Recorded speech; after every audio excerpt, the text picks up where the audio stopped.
அனைவருக்கும் வணக்கம். முகம் தெரியாத சகோதர சகோதரிகள் என் மேலே அன்பும் ஆதரவும் காட்டுறாங்கன்னு நினைக்கும்போது எனக்கு பிரமிப்பாகவும் ரொம்ப ஆச்சரியமாகவும் இருக்குது. நம்ம கூட பிறந்தவங்க நம்ம மேலே காட்டுற அன்பு ஆதரவும் பெருசு கிடையாது. நம்ம யாருன்னு அவங்களுக்கு தெரியாது, அவங்க யாருன்னு நமக்கு தெரியாது. அவங்க நம்ம மேலே அன்பாகவும் ஆறுதலாகவும் இருக்கிறாங்க அப்படின்னு நினைக்கும்போது ரொம்ப சந்தோஷமாக இருக்குது. தன்னம்பிக்கை தானாக வராது. ஒருத்தவங்க மேலே நம்ம அன்பாகவும் ஆறுதலாகவும் நம்ம இருந்தோம்னா தன்னம்பிக்கை அவங்களுக்கு நிறையா வரும். எனக்கு இவ்வளோ பேர் தன்னம்பிக்கை கொடுக்குறாங்க அப்படின்னு நினைக்கும்போது எனக்கு ரொம்ப சந்தோஷமாக இருக்குது. சொல்கிறதுக்கு வாய் வார்த்தைகளே கிடையாது. இந்த 4 செவத்துக்குள்ளேயே என்னுடைய நாட்கள் போயிருமோ அப்படின்னு நான் நினச்சிக்கிட்டு இருந்தேன்.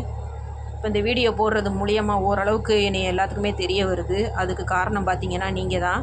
நீங்கள் கொடுக்குற அன்பும் ஆதரவும் தான் எனக்கு ஓரளவுக்கு இந்த அளவுக்குனாலும் நான் இருக்கேன். எனக்கு மேலும் நீங்கள் நிறையா சப்போர்ட் பண்ணணும்னு நான் கேட்டுக்கிறேன். அனைத்து சகோதர சகோதரிகளுக்கும் என்னுடைய மனமார்ந்த நன்றி.